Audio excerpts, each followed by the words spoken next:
Everyone, and welcome back to the 12-win Warrior series. Right now we're gonna hop into our first game. It's gonna be a Warrior versus Priest, and it's a pretty good warm-up game. You know, we get a good feel for the deck, we see what its capabilities are, the strengths, the weaknesses. It's not an incredibly difficult match, the first one, but you know it rarely is. All right, let's jump into the Mulligan here. We've got a pretty interesting hand. We got 4 2-mana cards. Some people might say, let's just keep it all. You know, it's all playable. No reason to mulligan it. I usually just look at what my curve is going to be, and I feel like with these cards, I would only keep 2. Here I would keep the Matter Bomber and the River Croc. As I said in the draft portion of this, review, the Loot Hoarder isn't a great turn 2 because it's basically you're paying 2 mana for a 1-drop. Loot Hoarder has the stats of a 1-drop. So tempo-wise, the Loot Hoarder is really not interesting to play this early. And, you know, keeping the Matter Bomber and the River Croc gives us the good, flexibility of a 3-2 and a 2-3.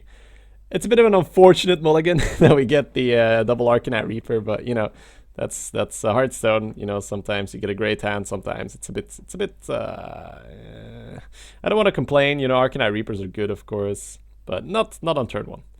So here we might coin out the Croc or coin out the Bomber, but because I don't have a turn 3 in my hand and I only have 1 turn 3 in the deck, I feel like coining out a 2-drop with this deck is really not so good, and I'd rather play a 2-drop and then coin a 4-drop straight away.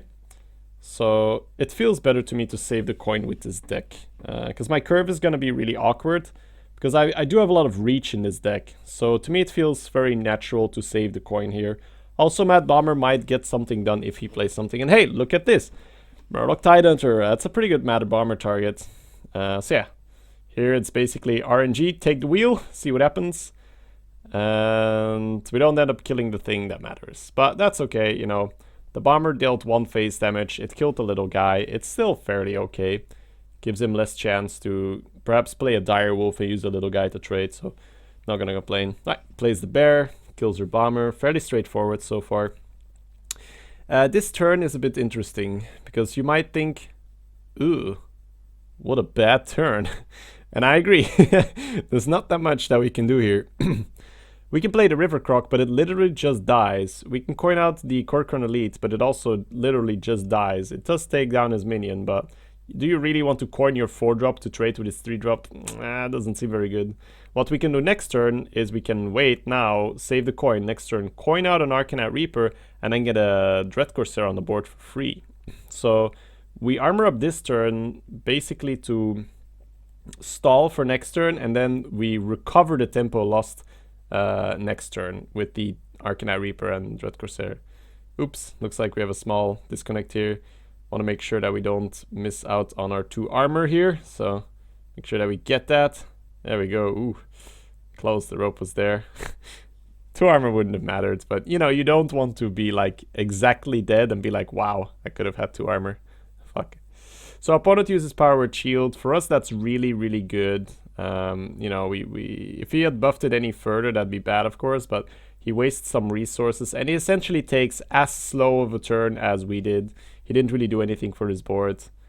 So yeah, now we get to coin our Arcanite Reaper here. We get to play our Dread Corsair for free, and suddenly it's looking very good for us. Obviously, if our opponent had played a Light Spawn here or a Yeti, the board would have looked a lot worse, but it would have still been better than nothing. You know, Arcanite Reaper, card that really gets you back on the board. So you see that even though it's an aggressive deck, you still have to clear. You know, you still have to kill some minions. Okay, this one's an interesting one. I want to pause here. I want to explain what my thought process is. So our opponent has a Shredder. I really dislike killing piloted Shredders. Same with piloted Sky Golems. Same with Sneed Soul Shredder. Because when you kill it, it's just going to spawn something else. So the amount of damage that that card is going to soak is going to be a lot. Also, if you kill a Shredder, you essentially give it Wind Fury, right? Because you attack it, it damages one of your minions, it's gonna spawn something, and either you kill that then, which means the Shredder attacked twice, its first form and its second form, or you leave it for him to attack, which means that the Shredder attacked on your turn and on his turn. No matter how you turn it, you know, the Shredder is going to attack twice. That might be a really weird way of wording it, but if you leave the Shredder alone, he has a 4-3 and that's going to attack once. And unless it spawns a Bluegill Warrior, you're not, it's not going to attack again. So to me, it feels very natural to ignore this Shredder. But I can see that a lot of people would be like, oh, I guess we'll have to use our face on the Shredder, see what it pops, hope it doesn't drop a 3-2, and then free kill it with our Dread Corsair. To me, that is just playing to lose. We just spoke about how a warrior needs to be aggressive, how you need to close out the game. So to me, I mean, it seems like an overly aggressive move, but I think it's fine. I would just play Corcoran Elite here.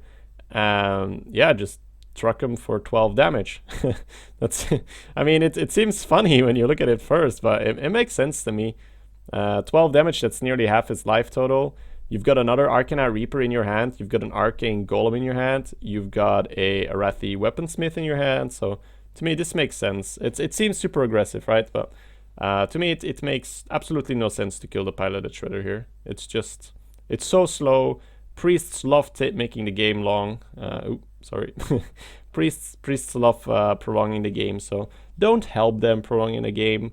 I'm not saying that you should never kill a Piloted Shredder. If I had a Scarlet Crusader on the board, I would have used her to kill the Shredder because the trade is so good. But if I'm gonna have to dump 5 damage into the Shredder, I don't like that. All right, so he uses his Shredder to kill the our Corcoran, which is fine. It's an okay trade. Okay, oops. Sorry guys, let me just get it back here. Professional, right? Professional. All right, cool. Here's the turn where we dome him. Okay, there we go. So good. Okay, this turn it seems fairly straightforward that we should clear. Why? Because we can play the Weaponsmith. We can use our face to kill the wolf, and then we can use our pirate into his Spellbreaker, and then we'll put down the River Croc. It's fairly hard to play aggro to a good degree, because if you play an aggro deck, you can't just always go face. If I just go full face here, I'm gonna lose board control very fast. If I'm gonna play the Weaponsmith and just deal 5 face damage, I'm going to lose. Our opponent will get board control and will fortify that board and make sure that we don't get enough board to clean him out. Of course, if you're gonna always clear and waste too much damage into his board, you're not going to have lethal at any point, which means that the game's just going to be prolonged, the opponent will have a mind control at some point, and you will lose. So it's this delicate balance of how much damage do I need to soak into his board, how much damage do I need to put into his face. And that is something that you learn with experience and just, common sense. This just is a much better trait than the Shredder. The Shredder, we had to put 5 damage of our Arcanite Reaper into a Shredder, and then maybe our pirate would have died to a 2-drop. That is really not what you want.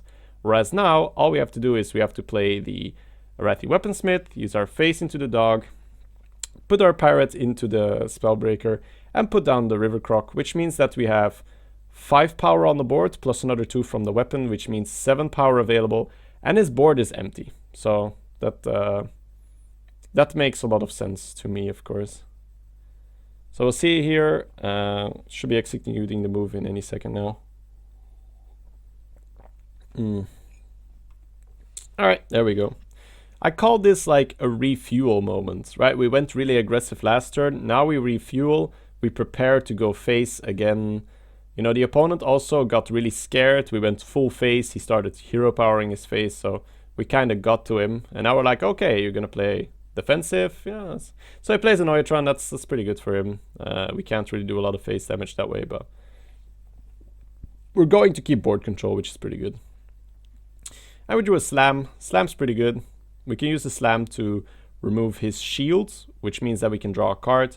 The alternative is to slam the raid leader, and that way you take less damage on your guys, but you don't get to draw a card. And as I said, running out of steam with warrior is a real problem. So using the slam to draw seems like a very good play here. There we go, Divine Shield is gone. And we draw a viable play for this turn. I don't want to Arcane Golem yet. I don't want to ramp him towards more mana. So we just use our face into the Anoitron, the River Croc into the raid leader, and then just 3 face damage with our minion, put down the X-Flinger. And then we're in an okay position once again. The board is completely ours.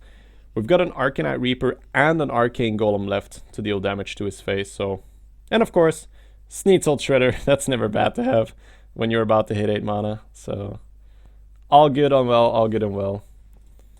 Let's see what he plays here. Ah, the bastard. Silenced our Axe-Flinger.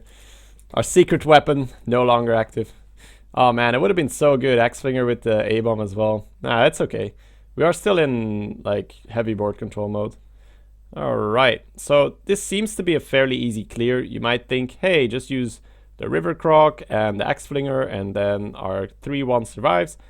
But would you rather have a 3-1 or a 2-3? I'd much rather have a 2-3 than a 3-1. 2-3 survives Holy Nova. A 2-3 is just... It can kill a little guy and survive. To me, it makes more sense. I'd rather have a 2-3 than a 3-1. You know, you don't want your guy to die to Elven Archer. So I would probably just sacrifice a 3-3 and a 2-1. And then put the Sneeds down. Right now, our opponent doesn't have Mind Control yet. So that's always a good moment to get your premium creature out there. That way, if he wants to use a Shadow or Death, we'll just spawn another legendary minion. If you put your Sneeds down on turn 9, he's going to go into his turn 10. It's a bit risky. It might just end up getting stolen straight away. That's also something against the Priest. You want to put enough pressure on his face that you say like, okay, if you are going to Mind Control my guy, you are dead. I like to do that with Priests. I also like to do that with Mages. With Mages, it's a bit more difficult because you have to put enough pressure on them on turn 7. But if possible, I like to put the Mage into a position where I go like, hey, I have enough burn in my hand and a big minion that if you Flame Strike, my big minion survives, and then I'm just going to equip a weapon and kill you. It's one of those scenarios where you try to make their good cards look bad. Alrighty. We've got our Argent Commander, so to me it looks like a fairly easy kill here. We use the Argent Commander and our Axe-Flinger to kill his guy. And then 5-face with the Sneeds happens for sure. That puts him at 14.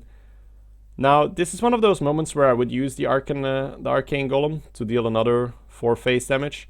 That way, the opponent goes down to 10, which means that if he has a Mind Control, he's just dead to the Sneeds and the Arcanite Reaper. Or if he steals the Sneeds, he's dead to Arcanite Reaper and whatever. Also, you might say, hey Shady, but what if he has a Holy Nova? That would be bad, right? If he has a Holy Nova, sure, he's going to kill off these guys, but I'll have 10 damage left with the Sneeds, which is still more than enough.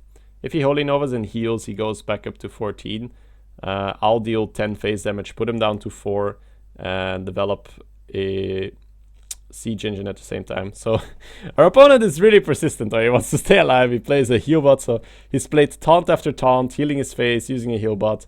But nobody can stop the might of the aggro warrior. Look at this, perfect lethal.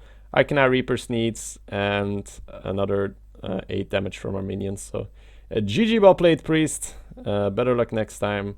Yeah, like I said, a good warm-up match to get a feel for the deck, see where its strengths and weaknesses lie. And so far you see that there might be a slight issue with the curve early on, as we had to hero power on turn 3. But then the coin Arcanite Reaper with the Dread Corsair for free completely made up for that. So yeah, guys, that concludes game number 1, and I'll see you tomorrow for game number 2.